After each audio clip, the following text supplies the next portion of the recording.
इमाम अहमद बिन हम्बल ने नकल किया और इमाम अब्दुल रज़्ज़ाक़ ने अल मुसन्नफ़ में नकल किया कि हज़रत खुज़ैमा रज़ी अल्लाह ताला अन्हु मेरे आका के सहाबी हैं, वो खुद भी बयान करते हैं और हज़रत हारिस भी बयान करते हैं कि एक दिन मेरे आका अलैहिस्सलाम ने एक एराबी से, गैर मुस्लिम से, एक देहाती से घोड़ा खरीदा।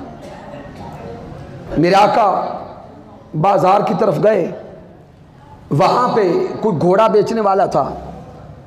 मेरे आका अलैहिस्सलाम ने उससे कीमत पूछी, उसने कीमत बताई। मेरे आका ने फरमाया मैं खरीदता हूँ। अब आका अलैहिस्सलाम का और उस एराबी काफिर का आपस में सौदा तय पा गया।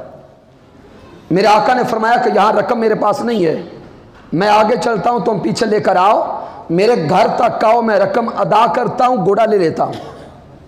अब आका अलैहिस्सलाम आगे चल पड़े, वो घोड़े वाला काफिर गैर मुस्लिम पीछे चल पड़ा। आका काफी आगे थे, वो पीछे चल रहा था कि रास्ते में किसी और बंदे ने उस घोड़े वाले को आवाज दे के कहा कि क्या घोड़ा बेचोगे?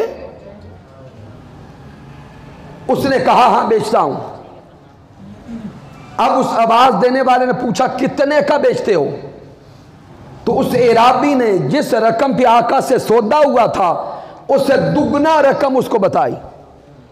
उस आवाज देने वाले ने कहा कि मैं इसी रकम पे तुमसे लेता हूं। वो काफिर भी था, दुनियादार भी था, बुद्धू और देहाती भी था। जब उसको दुगना रकम मिल रही थी, अब आका आगे थे, आका को पीछे आवाज दे के कहता है अगर आपने खरीदना है तो रकम ये है, यानी दुगना। अगर ये रकम देते हैं तो मैं आपको घोड़ा देता हूं, नहीं तो मैं इसके हाथों पे बेचने लगा हूं।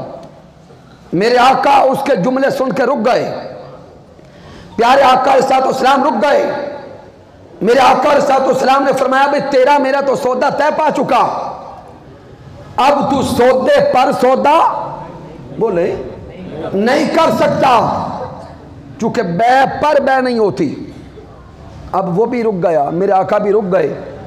जब उसने देखा कि और कोई तरीका नहीं लग रहा, तो अब आका से कहता है कि अगर आप सच्चे हैं तो गवाह लाएं। तवज्जो करना, अगर आप अपने दावे में सच्चे हैं तो गवाह लाएं।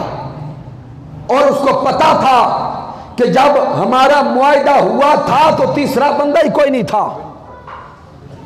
वो जानता था कि गवाह तो आना कोई नहीं, लिहाजा मैं ज्यादा रकम लेके दूसरे के हाथों बेचूंगा। जब मेरे आका अलैहिस्सलाम फरमा रहे थे भाई तेरा मेरा सौदा तय पा चुका है, इसी असना में वहां पर हजरत खुज़ैमा आ गए। कौन? हजरत खुज़ैमा तशरीफ लाए। जब हजरत खुज़ैमा ने मामला सुना कि वो काफिर आका से कहता है कि आप गवाह लाएं, हजरत खुज़ैमा फौरन बोल के कहते हैं ऐ राबी मैं गवाही देता हूं कि मेरे मुस्तफा ने तुमसे खरीदा है। आए हाय, मैं गवाही देता हूं कि मेरे आका ने खरीदा है। हजरत खुज़ैमा की गवाही पर मेरे आका ने जानवर ले लिया, उसको रकम दे दी। बाद में अब मेरे आका और हजरत खुज़ैमा अकेले हुए। मेरे आका ने हजरत खुज़ैमा से पूछा खुज़ैमा जब हमारा सौदा हुआ था तू मौजूद तो नहीं था, फिर तू गवाह कैसे बना? गवाही देने के लिए तो लाजिम है कि मौजूद हो, वाक़या देखा हो। तो हजरत खुज़ैमा ने जब ये कलिमात आका से सुने, हजरत खुज़ैमा अर्ज करते हैं ऐ मेरे सोहने मुस्तफ़ा, हमने तो आपकी जुबान पे यकीन करके बिन देखे खुदा को मान लिया है, इस घोड़े की खरीदारी पे गवाही देना कौन सी बात है? तो जब मेरे आका ने ये कलिमात सुने ना हजरत खुज़ैमा के, मेरे आका खुश हुए, चेहरे पे मुस्कुराहट आई।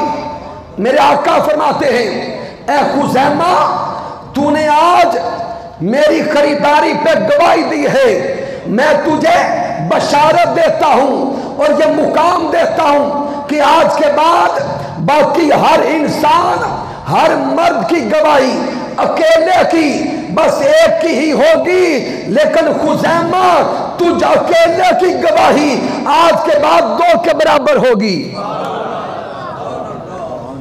तो सामने वक्त कम है, फिर वो वक्त आया कि एक हज़रत खुज़ैमा की गवाही पर फैसले भी हुए, क्योंकि मेरे आका ने उनको ये मुकाम दिया था।